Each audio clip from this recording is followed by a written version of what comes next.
All right, what's up guys? So today, finally working on the R34 once again. Gonna be trying to pretty much getting it running not too soon. I'm guessing maybe around like the end of the month or so. A lot of parts are backed up. I'm still waiting on my mounts, but I did get some of them.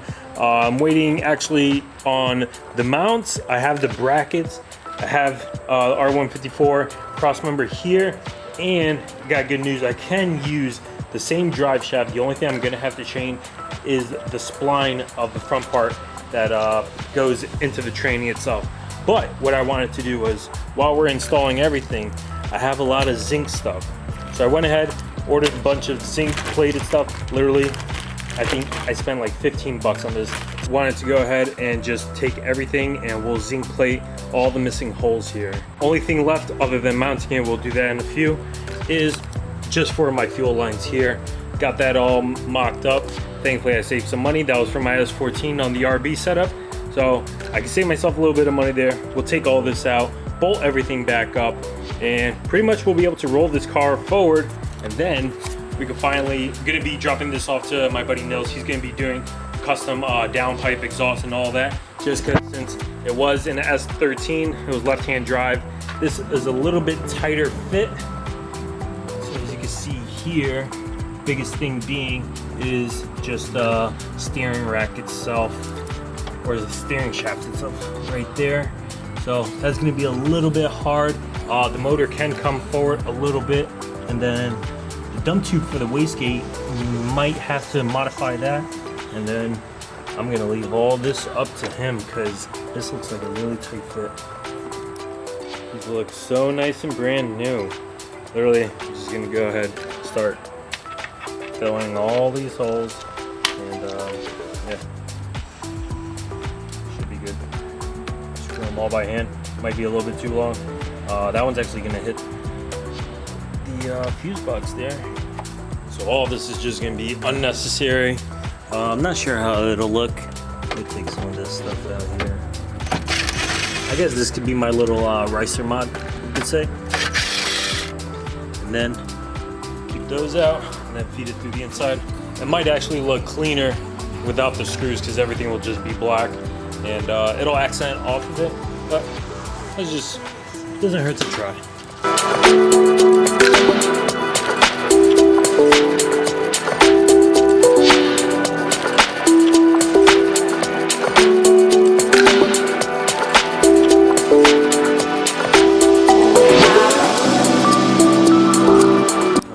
Like that, all complete. So we literally just have random zinc bolts everywhere.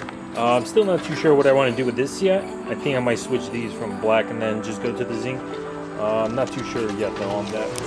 So went ahead, have all my power connected, connected it to the starter, so that's all good there. Wiring here is all good. Back of the fuel rail is good as well. That's all set.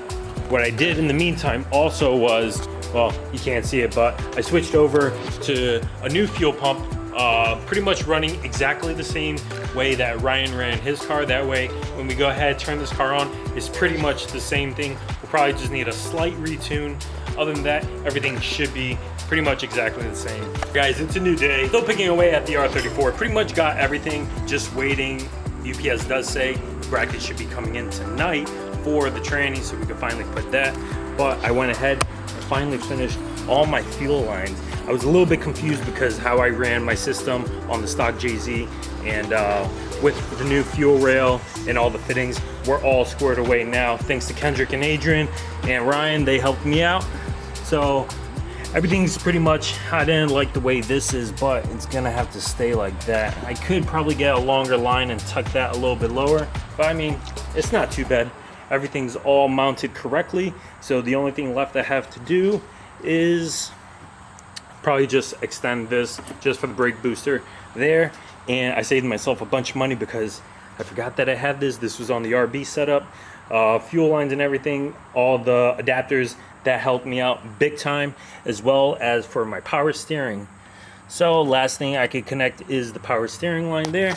But before all of that, we're gonna go head over. My buddy Jamie just finished his 2J swap in the backyard, and got it running. So he lives literally like not even 5 minutes away from me. So I wanted to go check that out and see how he did his wiring, because he has a wire specialties as well. And I only have a couple wires. You guys probably can't see. It's literally like 3 wires that wire up this whole car, and it should run with that. But let's go take a little road trip down the street and we'll go check it out. Oh boy, look who we have here, the infamous 2J Jamie. Oh boy, damn, that thing looks so nice. Dude, that thing looks so clean. Oh yeah, like OEM plus. Dude, what's up? How you doing? Dude, this thing looks so good in here. Yeah. Hell yeah. Damn, look at this backyard 2J. Hell yeah, dude. When I saw this, I was like, damn, my man's got it started. Look at that. R154 mounts up perfectly in here. Yeah. Dude, it's so good. Dude, you got this done fast. Yeah. You got this really done fast. No lift, no nothing. Hell yeah. You know, my truck, that's the daily. Yep. If you look at the other side. Yeah. This thing is so clean, such a clean swap. It's all. Oh, okay. Damn, now you guys can appreciate how clean S chassis should look. Look at this. Damn, this thing looks brand new. Oh, it is brand new from Drift Motion, right? Yep. Oh, okay. It took forever, but UPS finally showed up. And I guess they did the coating a little bit different. So Excessive, they're usually known for like their zinc plate coatings. And I don't know, maybe too many people were ordering, and I guess probably like zinc plating was a little bit too expensive or what? But we finally got training mounts, motor brackets. Now we can finally put the motor and tranny bolted up to the chassis, and it should finally be all good. What's up, Chica? What's up? So here, the hardest part is literally self-explanatory, just mounting this up. The hardest part literally is, I would have to say, is which side or which holes do you actually want to use. There's actually 6 holes on the JZ. You can either have it all the way up front, all the way in the back. Thankfully, Ryan had these mounts before, and everything was all marked up, so I know to use the front ones. And then just matching up everything. Whew, there we go. Finally, it is mounted up. So now I'm just gonna do a cross member for the tranny. I'm gonna put that back on. But man, I'm so hyped. This is actually really good, because look at all this space as well. So we're gonna actually, you guys can't even see. Right, this is when I need a light guy. So all this right there, there's like a little nest there. I'm still not sure what I want to do, just because like a lot of it is a bunch of extended from the wire specialty harness. So we might be able to route it in the back area there. Not too sure yet. I mean, you can't really tell. Actually, yeah, you can. But we'll leave that up till later on, just because Nils is gonna have to mess with the wiring a little bit. So now here's the fun part. All right, guys, it's a new day, new morning. Woke up bad hair day. But finally, I had to sleep on it just because it was actually kind of difficult getting everything to align properly. Finally, slept it off, woke up early this morning. Now everything is pretty much perfectly aligned. Motor mounts are in, tranny's in, cross member, new mount is in underneath. I don't know if you guys can see, let me show you guys real quick. So everything's pretty much nice, brand new under there. Now that everything is all finished here, I'm just putting away, going little stuff here and there. Radiators in. Next up, I'm going to be putting the intercooler up front. Then I can start on this intercooler piping here, and then this part I'm going to have to leave because I'm still waiting for the coupler for there, and Nils is going to have to fab something up for me there.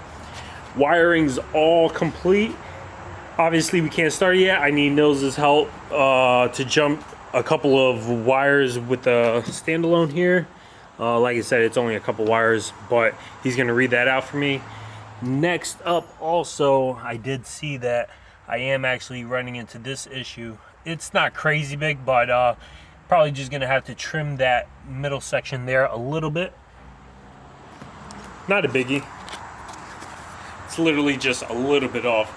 But now we can go ahead, plug away at this intercooler piping, and then put the car back on the ground, and finally it'll roll again.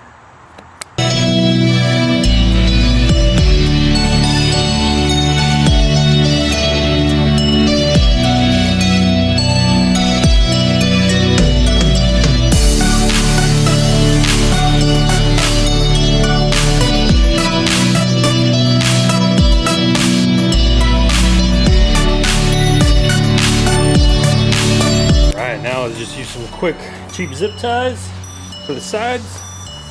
Ooh, I'm getting hyped. Oh man, it feels so good. I didn't think the car was gonna be back on the road this fast. I was literally thinking it was gonna be the rest of the year. I was just gonna chill, and look at it now. Hard work definitely pays off. And we're coming a lot better, faster, stronger. Hopefully, third time's a charm.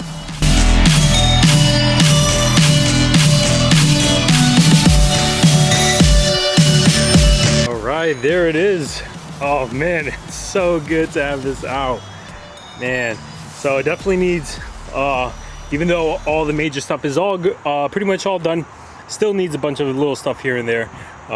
Just gonna trim this up, that way this will connect to that, that'll connect to the bottom, obviously that'll be good. I'm waiting on my cooling fans. I had a Koyo, but the Koyo was a different setup. It was on this outlet, how the JZs are, and the water neck comes out through here like that. So we're gonna go back to the RB one. Everything else pretty much just got detail a little bit. It's a little dusty here and there. The whole car is getting resprayed over the winter time, but that's later on. It needs like body work here and there. Like I cracked it right there. That was literally from an in-ground speed bump. So like I said, to get this car running, all that's needed is just this side of the intercooler piping, the exhaust and downpipe made for this turbo. And for my drive shaft, this drive shaft should actually work. So if you guys didn't know, I was running a W58 before. Now I have an R154. They are the same lengths, measured it out. The only difference is the spline, which can actually be changed. So Nils is gonna help me out on that. So that's a plus there, save some money. And pretty much that's the only thing. It's pretty much the same exact setup that Ryan had. Did a 340 fuel pump.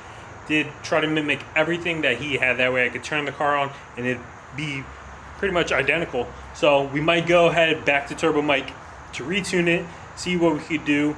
We're gonna run, I'm not sure, either off the turbo wastegate spring or with a boost controller, not too sure yet. But as of right now, I'm tired, I'm sweaty, all these long nights. So stay tuned guys for more content. And the 1J R34 is pretty much done.